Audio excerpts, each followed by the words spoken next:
Biografía de Lenin. Biografía 1x1.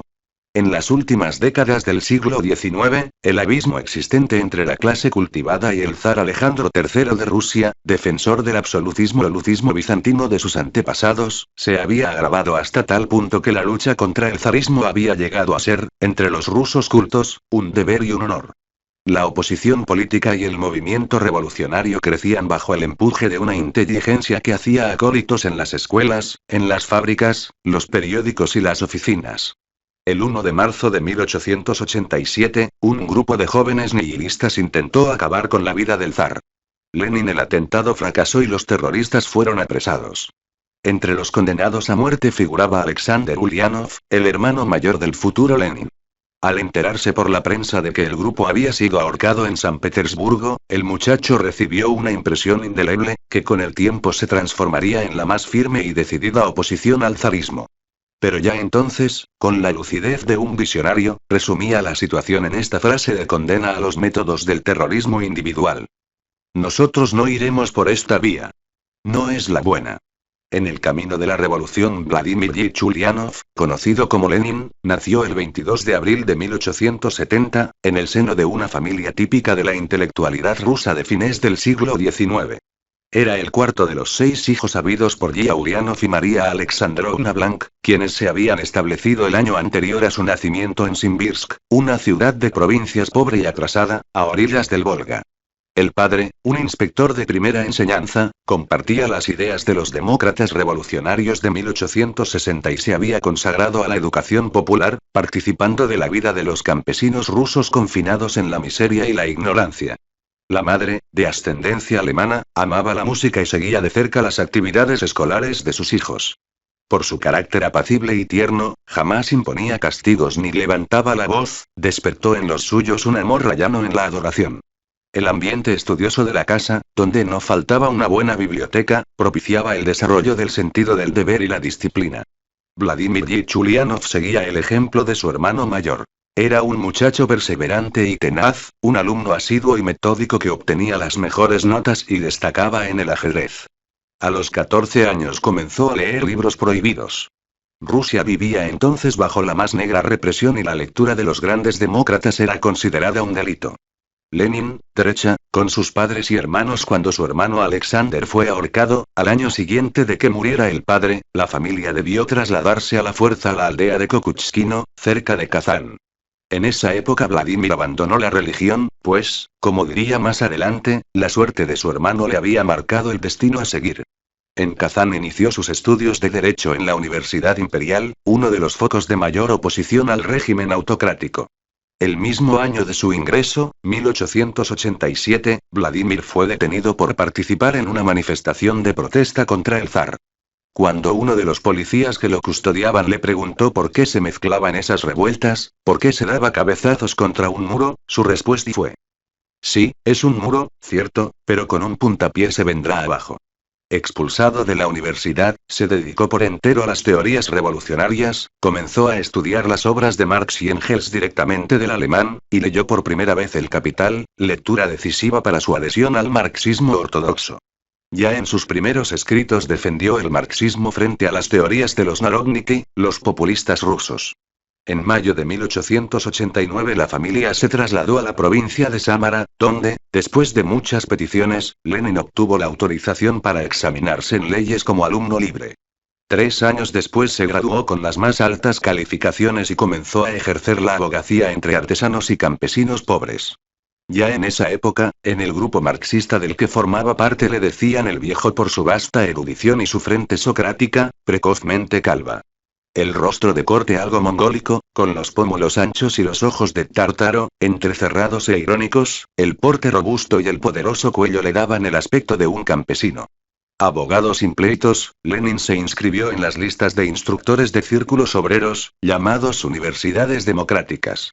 Organizó bibliotecas, programas de estudio y cajas de ayuda con el objetivo de enseñar los métodos de la lucha revolucionaria, para formar así cuadros obreros, propagandistas y organizadores de círculos socialdemócratas, con miras a la formación de un futuro partido.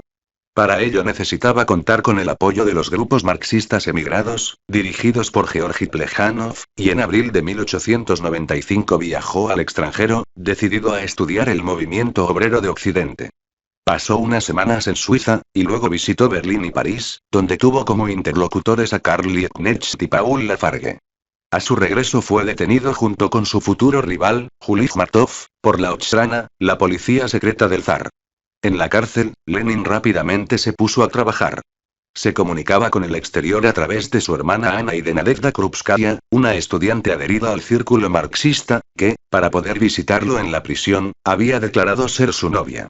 Más tarde, en 1898, un año después de que fuera deportado a la Siberia meridional, cerca de la frontera con China, Lenin contrajo matrimonio con Nadezhda en una ceremonia religiosa. En el destierro, la pareja llevó una vida ordenada, sin sobresaltos, que le permitió a Lenin terminar de redactar su primera obra fundamental, El desarrollo del capitalismo en Rusia, en la que sostenía que la revolución industrial y el capitalismo avanzaban decididamente pese al semifeudalismo imperante en el país. En el exilio después de casi 1000 días en Siberia, a poco de comenzar el siglo y con 30 años de edad, Lenin comenzaba su primer exilio en Suiza. Allí, reunido con Martov, puso en marcha un proyecto largamente acariciado. La publicación de un periódico socialdemócrata de alcance nacional. El primer número de Iskra, La Chispa, vio la luz el 21 de diciembre de 1900, con un editorial de Lenin encabezando la primera página. En esta época de andanzas entre Múnich y Ginebra fue cuando se convirtió en el líder de los marxistas rusos, sobre todo después de la publicación del libro ¿Qué hacer?, una de sus obras más importantes, en la que reclamaba la necesidad de una organización de revolucionarios profesionales y sintetizaba la idea del partido como vanguardia de la clase obrera. Fue justamente la polémica desatada en torno a cómo estructurar el partido lo que provocó profundas divergencias en el segundo Congreso del Partido Obrero Socialdemócrata Ruso inaugurado por Plejanov en julio de 1903. En él se consumó la ruptura entre Martov y Lenin. Desde entonces los partidarios de este último se llamaron bolcheviques, por mayoría frente al grupo de los mencheviques, minoritarios. Y desde entonces el partido de cuadros profesionales, centralizado y disciplinado, fue el pilar básico del bolchevismo. La revolución de 1905, que había estallado en San Petersburgo tras el Domingo Sangriento en que las tropas del zar dispararon sobre manifestantes indefensos, causando más de 1000 muertos y 5000 heridos, sorprendió a Lenin en Suiza. La presión de las masas obligó al decadente régimen zarista a hacer algunas concesiones liberales. Ahora los bolcheviques actuaban en la legalidad, y ello permitió a Lenin regresar a Rusia en octubre de ese año para ponerse al frente de sus partidarios.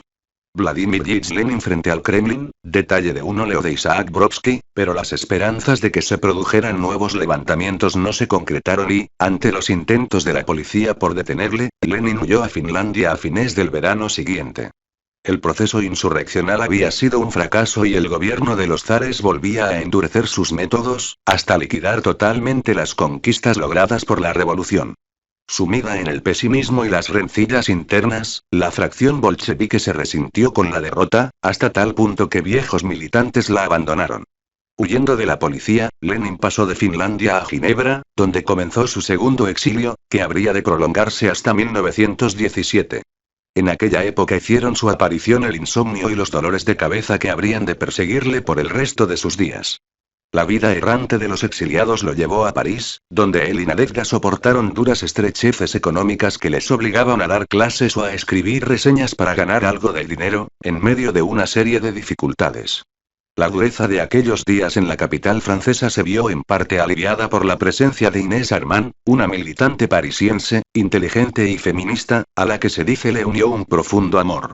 Fruto de su segundo exilio es la obra publicada en 1909, Materialismo y Empiriocriticismo, en la que Lenin expone sus reflexiones filosóficas fundamentales, en un intento de culminar la teoría del conocimiento marxista.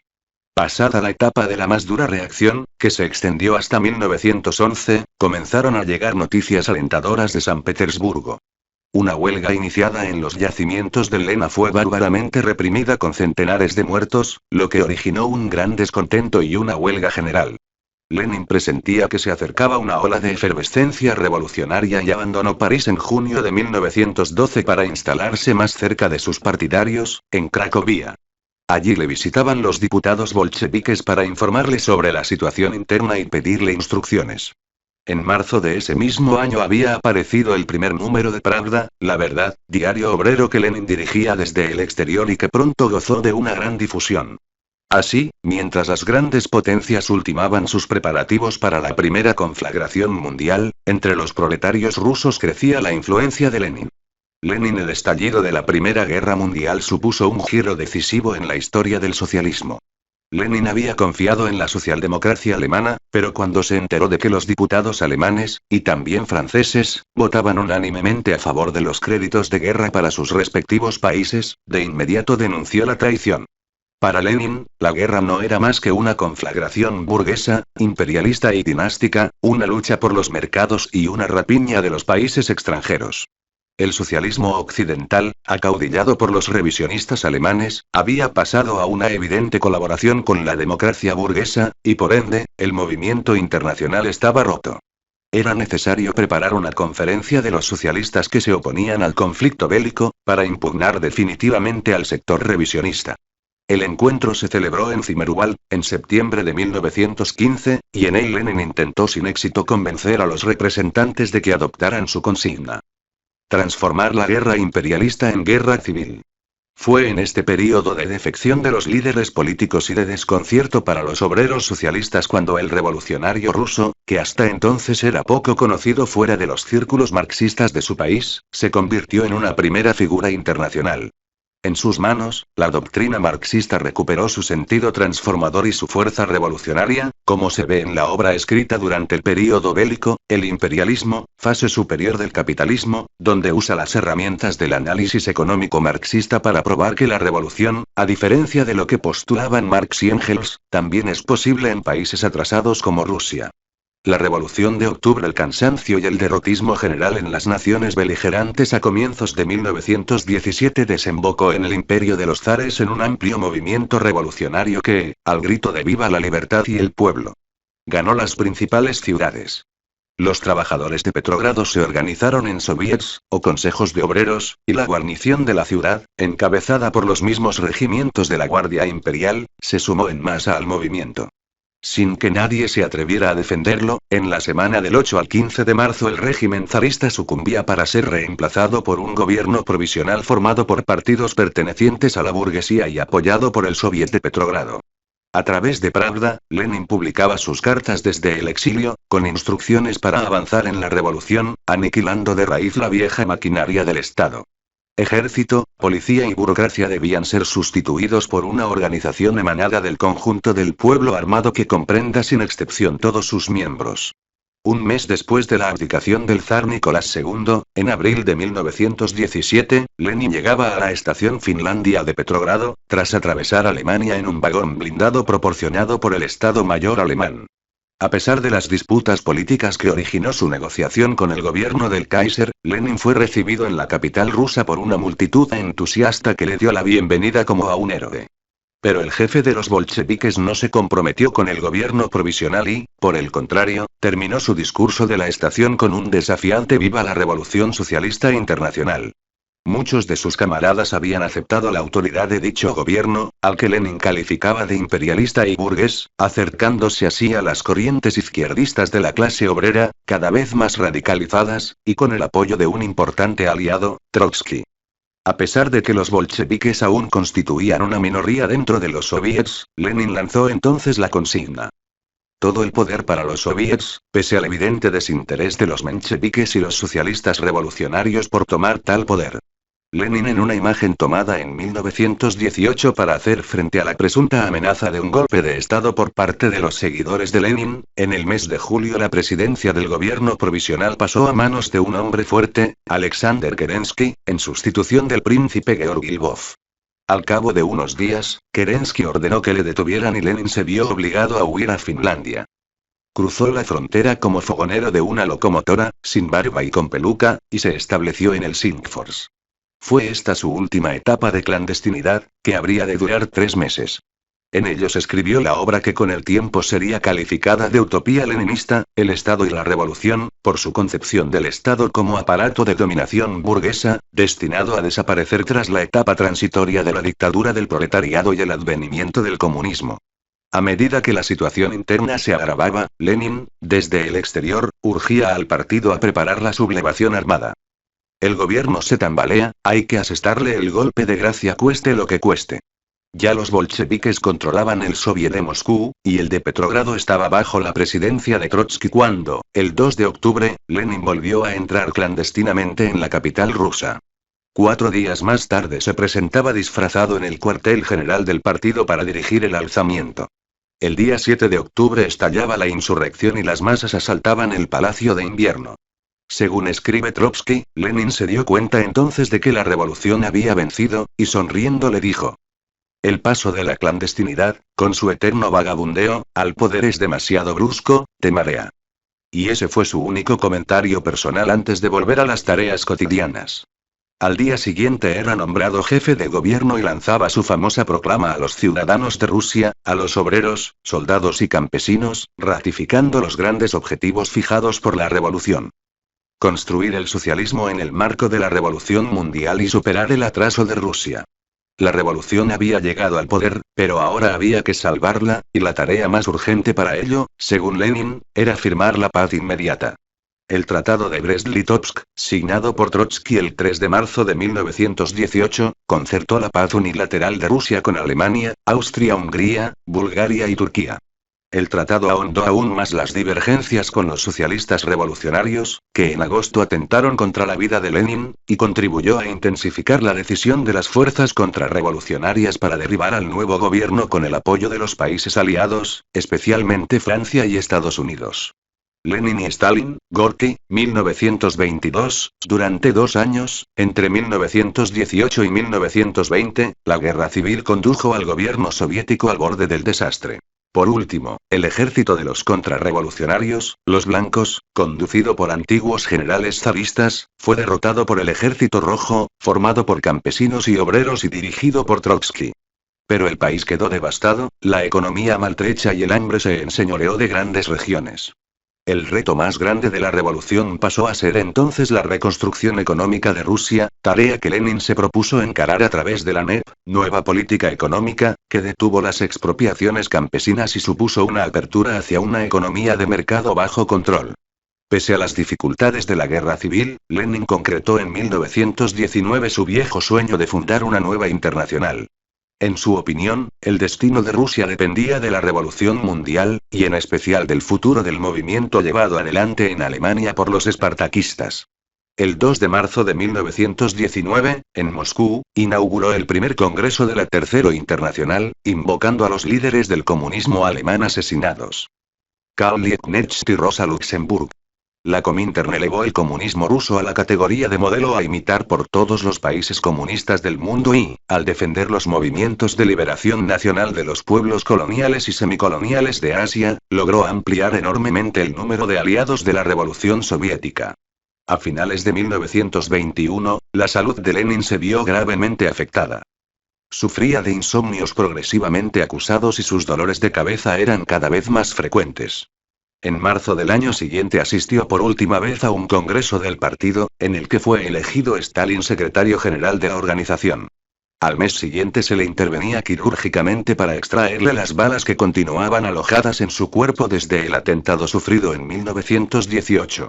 Si bien se recuperó rápidamente de la operación, pocas semanas después sufrió un serio ataque que, por un tiempo, le impidió el habla y el movimiento de las extremidades derechas. En junio su salud mejoró parcialmente, y dirigió la formación de la Unión de Repúblicas Socialistas Soviéticas. Pero en diciembre sufrió un segundo ataque de apoplejía que le impidió cualquier posibilidad de influir en la política práctica.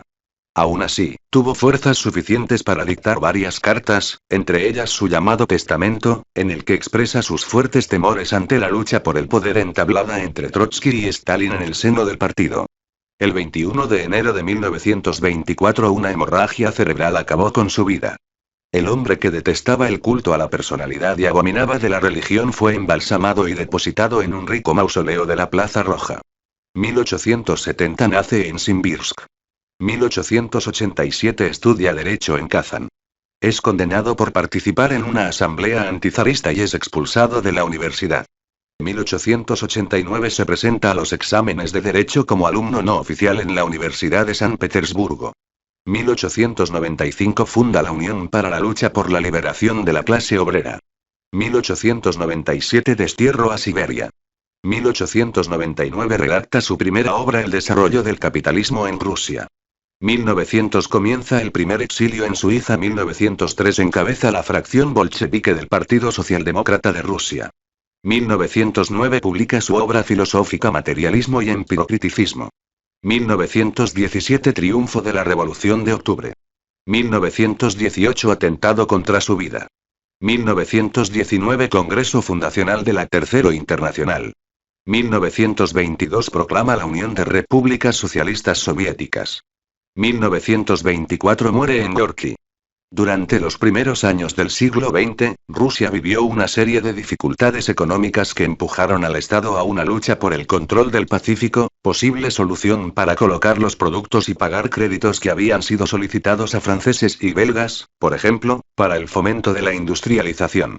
Japón trató de evitar la expansión de los rusos en su zona de influencia, y estalló la guerra ruso-japonesa que demostró, una vez más, la incapacidad rusa. El país cayó en una crisis profunda, ya que no pudo soportar los enormes gastos sin la recompensa del triunfo. La población sufrió, además de desilusión, penuria y sobre todo hambre. En estas circunstancias, los partidos opositores al zar organizaron una revolución, que no triunfó pero que ensayó modelos de actuación para el futuro. Lenin con un grupo de militares en la Plaza Roja. Las tropas del zar pudieron someter a los revolucionarios que se habían organizado en comités de obreros y soldados en las grandes ciudades, que se denominaron soviets, y que serían un sistema de organización de gran trascendencia años más tarde. Por otro lado, el zar no tuvo más remedio que demostrar su voluntad reformadora creando una asamblea consultiva, la Duma, en la que los políticos pusieron sus esperanzas de que se terminara estableciendo una constitución. En 1914 estalló la Primera Guerra Mundial. Rusia participó desde el principio junto a británicos y franceses. Su papel, desde el comienzo, fue desdichado, por lo que se comenzaron a verter críticas a la labor rusa, que se sumaron a las manifestaciones por la carestía de los productos de primera necesidad y por las continuas levas. La Revolución de Febrero. Previamente al estallido revolucionario, el zar había disuelto la Duma, pero en febrero de 1917, los soviets y la prensa empujaron al pueblo a la toma del Palacio de Invierno, residencia del zar, con el apoyo de parte del ejército. El zar Nicolás II tomó la decisión de abdicar en el príncipe Lvov, que comenzó a gobernar con representantes de la Duma. Se abría una fase moderada de la revolución. En esta etapa, Lvov fue sustituido poco después por Alexander Kerensky, que formó un gobierno provisional en el que tomaron parte moderados y mencheviques, y quedaron excluidos los radicales y los bolcheviques. Las decisiones más importantes de este momento fueron la de seguir los pactos establecidos con Francia e Inglaterra, por lo que Rusia continuaba con sus compromisos en la Primera Guerra Mundial. Asimismo, comenzaron las reuniones para la formación de una asamblea constituyente, es decir, se planteaba la redacción de una constitución, pero esta labor quedó condicionada por la guerra. Los problemas se fueron sucediendo, sobre todo porque existía un gobierno paralelo, los soviets, controlados por los comités de obreros y soldados, que no reconocían las leyes del gobierno provisional como legítimas. Los soviets pidieron la solución de los problemas de los campesinos y fomentaron la ocupación de las tierras, a la vez que exigieron a los empresarios mejoras laborales. Fue en este momento cuando Lenin escribió las tesis de abril, en las que apoyaba una fase nueva para la revolución, que se resume en paz, tierra y todo el poder a los soviets. Las condiciones del gobierno de Kerensky cada vez eran más delicadas, puesto que los militares zaristas trataron de recuperar el poder. En este contexto se produjo el golpe de estado del general Kornilov, abortado por el gobierno, pero que tuvo una consecuencia gravísima, puesto que los bolcheviques a partir de entonces controlaron totalmente los soviets. La Revolución de Octubre. En octubre se reunieron los bolcheviques en un congreso, en el que se preparó la definitiva revolución. Los bolcheviques, dirigidos por Lenin, León Trotsky y Stalin, tomaron el Palacio de Invierno y destituyeron al gobierno provisional. Se estableció un gobierno de comisarios del pueblo, dirigido por Lenin, que gobernó sobre los diferentes soviets. Trotsky, jefe del Soviet de Petrogrado, San Petersburgo, ocupó el puesto de ministro de Asuntos Exteriores. Desde este puesto estableció las negociaciones con Alemania para lograr la paz. Las primeras medidas del nuevo gobierno se resumían en la necesidad de lograr la paz, que fue negociada y firmada en Brest-Litovsk. Rusia, según este documento, abandonaba la guerra y cedía parte de su territorio, ya que consideraba prioritario salvar la revolución antes que preservar la integridad territorial. Otras medidas del nuevo gobierno fueron la firma de decretos sobre la tierra que pusieron fin a la gran propiedad. Las fábricas fueron controladas por los obreros. Se nacionalizaron los bancos, y se organizaron elecciones para elegir una asamblea constituyente. Las elecciones que se celebraron fueron un fracaso para los bolcheviques, por lo que estos decidieron anularlas y redactar el propio gobierno una constitución. La Constitución de 1918. Por ella se establecía la separación del poder ejecutivo y el legislativo, a través de los siguientes órganos: Congreso de los Soviets, Comité Central o Soviet Supremo y Presidium o Comisarios del Pueblo. Tras la aprobación de la Constitución se iniciaba una etapa conocida como comunismo de guerra, puesto que se vivía una guerra civil que no terminó hasta 1921, ya que los opositores contaron con el apoyo de las tropas de los países occidentales. Fue en esta época cuando se creó el Ejército Rojo, institución defensora de la revolución organizada por Trotsky. Una serie de fotos para ilustrar algunos de los aspectos más destacados de la trayectoria y personalidad de Lenin. Haz clic en las fotos para agrandarlas. El vídeo relata los antecedentes y causas que condujeron al derrocamiento del zar Nicolás II y al triunfo de la Revolución Rusa. Al regreso de su exilio en Finlandia, Lenin tomó las riendas de lo que habría de convertirse en la nueva URSS. Fin. Biografía generada por Biografías en Español.